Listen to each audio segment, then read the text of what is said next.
Hello and welcome to What's on My Mind with Fiona. I'm your host, Fiona Kane.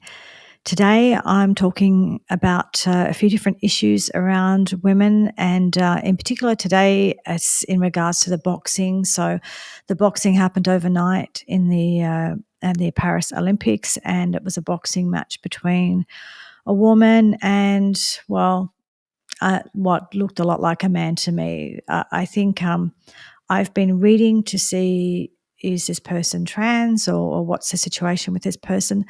I'm not so sure that they're trans. I think this person might be intersex. So I think it might be someone who was born with what they call DSD, which is just a difference in sex development, and it involves kind of a combination of genes and sometimes they have this situation where their genitals can be hard to recognise, especially on birth, and it is essentially they're affected a lot by different hormones when the different hormones come in, that sort of thing.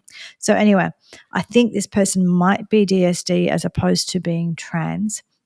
However, even with DSD, people tend to sort of be more dominant one thing or the other, and it's quite clear this person seems to be more dominantly male in their characteristics and in their strength, and so this person competing against a woman is clearly unsafe for that woman.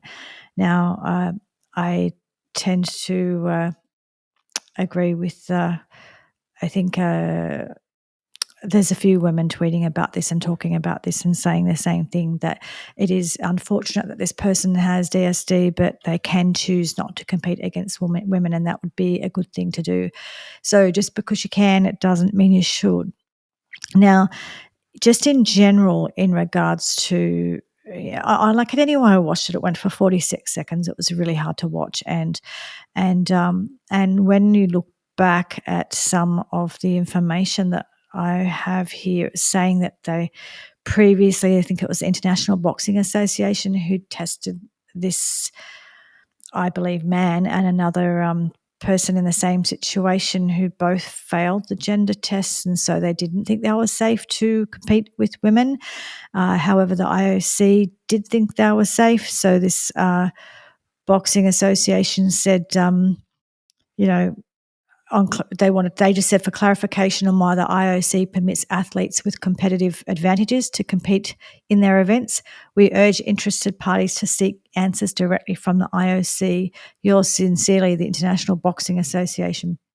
So clearly, the International Boxing Association found it to be unsafe and unfair for women to compete with these two particular individuals, and yet last night this match between the Angela Carini, who's the Italian woman, and I'm not quite sure how to say it, but Iman Khalif, who is the man or gender not confused, but the DSD person who suffering from DSD.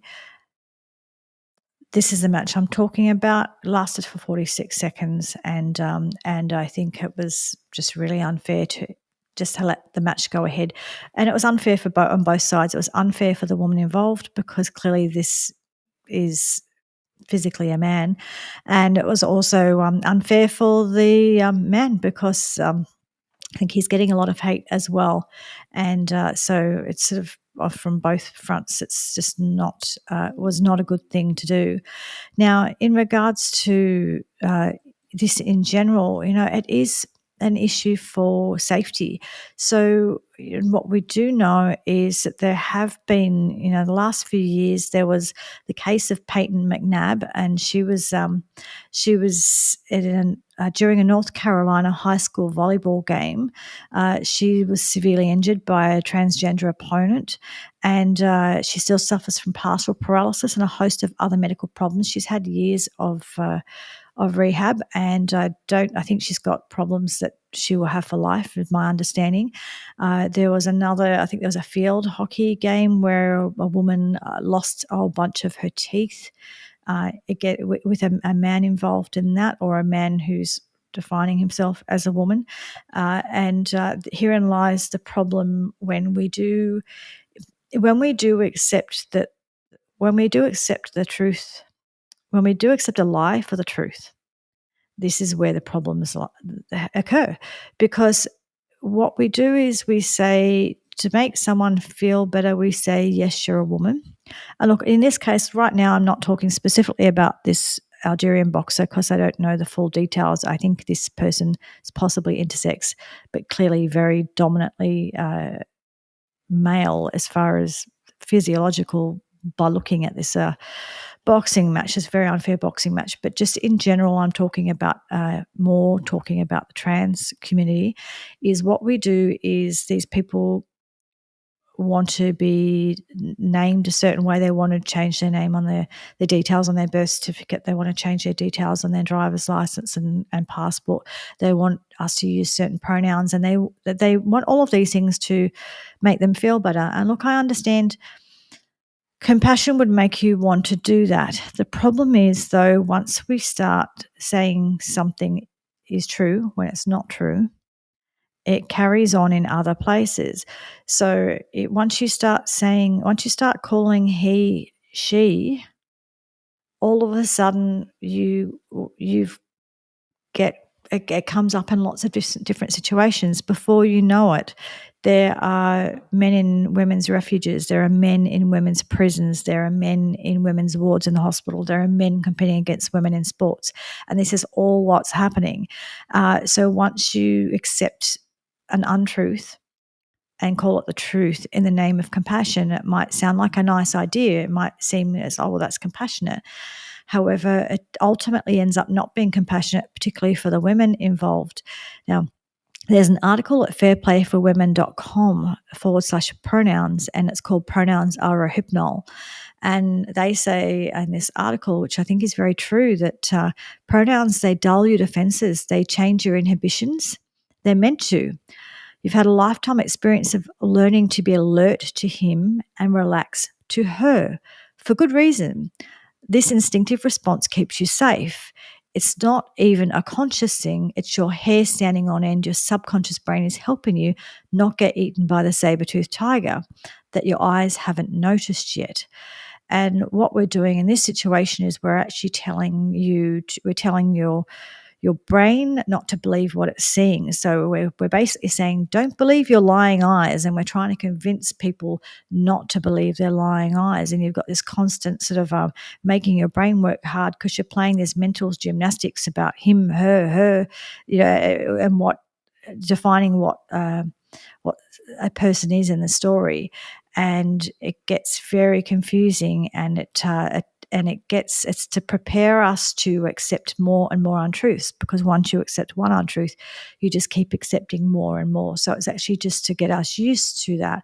So at first you're used to being kind and saying kind things. Next thing, you're used to men with their tackle out in change rooms with your daughters there, and you're called a bigot for saying something, which is happening in the world. It's happening at gyms around the world, particularly in the US. I've heard this happening.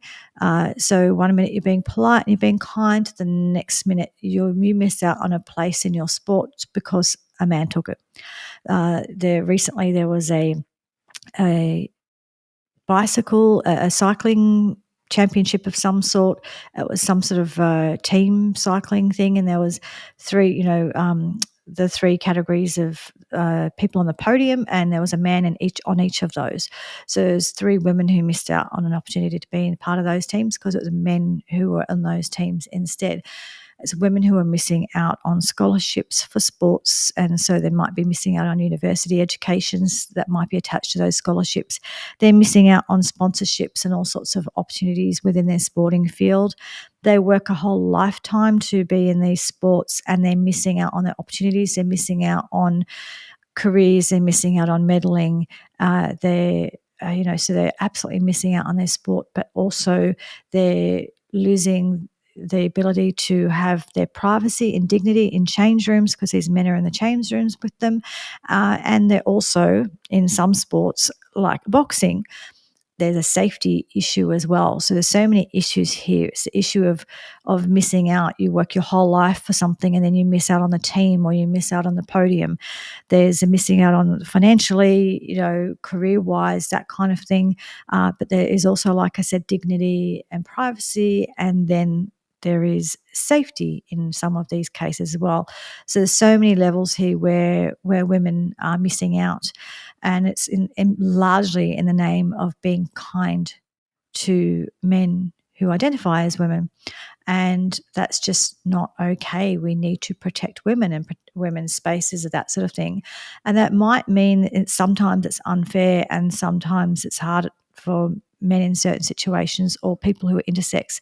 That might mean that. But I don't think the problem is what we're saying in this is we're saying to change absolutely everything to not offend a handful of people here or there who just might be a little bit offended, as opposed to the safety and fairness for all women.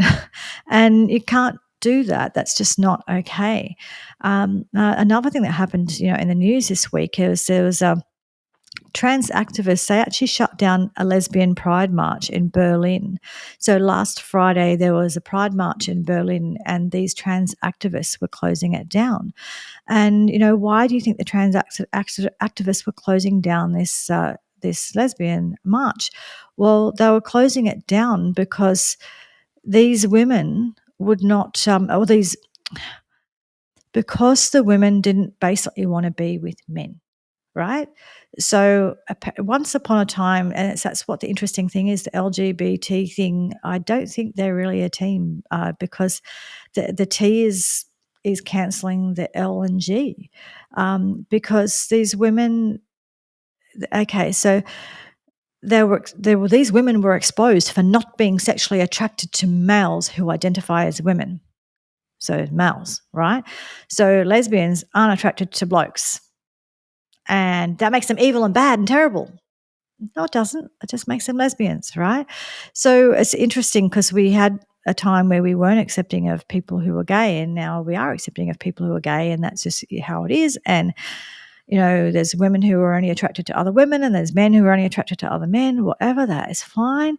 But now it's actually evil and bad because you have to be attracted to, if a man puts on a dress and decides to call himself a woman, then as a lesbian, you should be attracted to him. And I know this might sound, well, it is ridiculous. And it might sound like, what does it matter? And this was a pride march that got closed down. But again, why it matters is that in Australia, this is happening in Tasmania. I think it's gone to the highest court, which is, I don't know, is that the High Court in Australia? Or I think it's the High Court. I don't know if it's the Supreme Court, High Court. I don't know. Anyway, High Court, I think it is. And it's been upheld essentially that there's a lesbian group, a women's group in Tasmania who want to have women-only gatherings, right? Because they are lesbians and they want to have women's only gatherings, which is perfectly acceptable, but it's not acceptable now. And so it's been held up in the court that these women aren't allowed to actually have women's only gatherings. They've got to let any man who just says he's a woman come along. And that's the thing. This isn't just about men who have made a transition and spent a lot of years. Not that I think that you really ultimately can transition into a woman, but men who identify a lot as a women and whatever. This is open to anyone who just decides to call themselves a woman and they want to come along. So women's spaces are being taken away, their opportunities are being taken away, their safety is being removed. And, there's these marches, they actually are, threatening to the women who are only attracted to other women. And it's weird because they're supposed to be this whole group that's all supportive of each other and they're all about tolerance, and they're so intolerant. I had this conversation. I was having one of those silly arguments that you shouldn't really be having with people on X the other day. And this woman on X was saying that she was really, really being kind, and she's this kind person and this tolerant person, how tolerant that she was. But you can't be tolerant of the intolerant, apparently. So you're tolerant, but you can't be tolerant of the intolerant. Okay, so then you have to, it's like, again, it's this mental gymnastics, right? So then you have to define, well, who's the intolerant that we can't be tolerant of? Who's the intolerant? Okay, so then you have to define who the intolerant are. And ultimately, the intolerant are people who believe something different to you. So in the case of this, the intolerant are women who are lesbians who don't want to have sex with men. They're the intolerant, right? And you don't have to be tolerant towards them because they're intolerant. And so we should be out to get them. I see the mental gymnastics you have to play with this stuff. Like, it hurts your head because you've got to play such mental gymnastics. That's what happens. As soon as you start to lie, as soon as you start to not say the truth, you end up wrapped around in mental gymnastics and wrapped around backwards, forwards, whatever, because once you stop telling the truth, you stop telling the truth. Once there's no such thing as truth, then there's nothing that's real, and there's nothing that protects anyone from anything. So, truth matters, and in this case, this is not truth.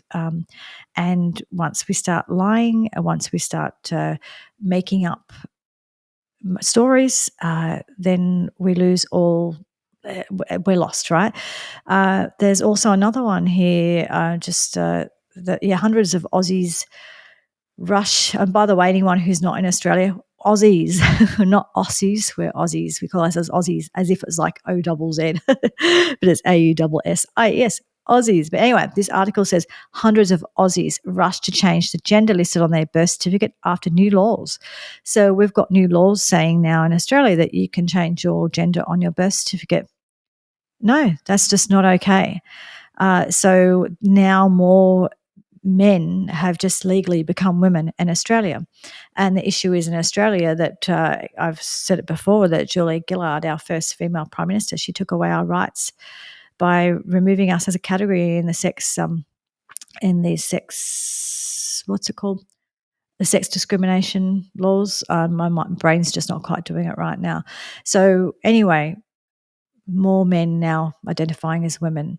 And the other thing you see is constant newspaper articles, and you see newspaper articles saying that all of these women, there's a lot more violent women now suddenly. There's all these women doing all these terrible things. There's women killing all of these people and murdering their partners and murdering their mothers and all these horrific things. And when you read it closely, it's not a woman, it's a man who identifies as a woman.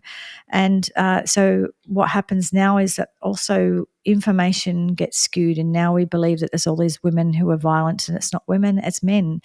And again, that for data and records and things like that, all of that stuff matters because funding goes towards certain things in medicine, and it's not going to happen if we're not identifying clearly who's who. And crime records are important, but however, we're not going to get the right protections or the right supports if we're confusing who's who at the zoo, right? So it is a major issue. It's a major safety issue for women. And unfortunately, these sports people just need to not be competing with people who are clearly men. It's just not okay. They shouldn't be put in a position where they should have to choose that.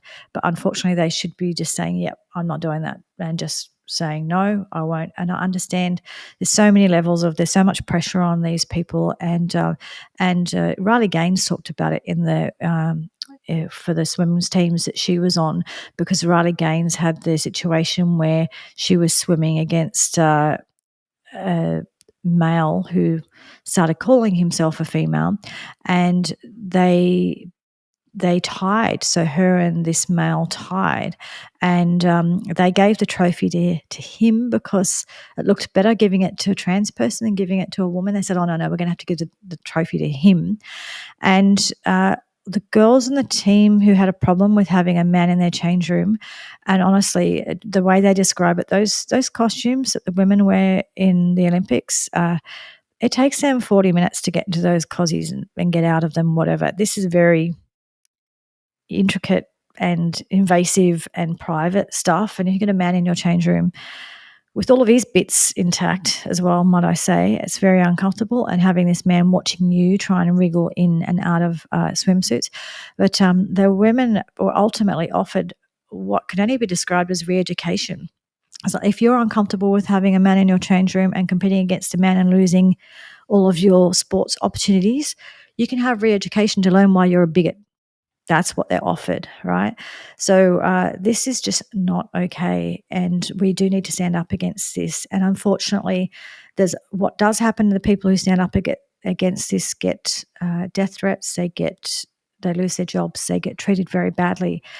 But if everyone stands up, and I believe that most people understand that this is wrong, if everyone stands up, they can't sack everybody and cancel everybody. So we really need to stand up to this, because what this is, it's just this like little bit by little bit by little bit. It's that every time we use the wrong term, and every time we do mental gymnastics and you're trying to go, man, woman, what? Every time they confuse you that little bit more, they do. That it is parasitizing you, if that's the way that you say it. It's what Gadsad talks about in his book, The Parasitic Mind, how you're parasitized, and bit by bit, little bit of change in language, little bit of you should be compassionate, little bit of, and bit by bit, before you know it, everything that was the truth is no longer the truth, and everyone's telling lies, and there's no protections for the people who need protections, because everything that was once true is no longer true, and everything that's a lie is now the truth. And that's what's happening. And so there's a bigger picture here. That's what's happening, which is why we need to stand up for this. And watching a man beat a woman around in a boxing match is disgusting. And even if that person was born with these issues and not actually a trans person, it's still wrong. And in many cases, these people are trans people who are doing this. This person, I believe, was maybe not. Still, it's ultimately genetically a man beating up a woman. That's never okay in my book. Anyway, I will leave it at that. Please like, subscribe, share. If you're on Rumble or YouTube, please comment. Tell me what your thoughts are. Look, if you want to just have a go at me, go away, go and troll somewhere else. I'm not interested. But if you want to have, just engage in a conversation and share your thoughts, I'm more than happy to see those. I don't pretend I'm right about everything. The whole point of this is I'm just discussing some things that are concerning me at the moment in the world, and the way I'm seeing it with the data and information I have at the moment. That's the best I can do. But I think these are important discussions to have. And anyway, I hope you have a great week, and I'd love to hear your feedback. Talk to you soon. Thanks. Bye.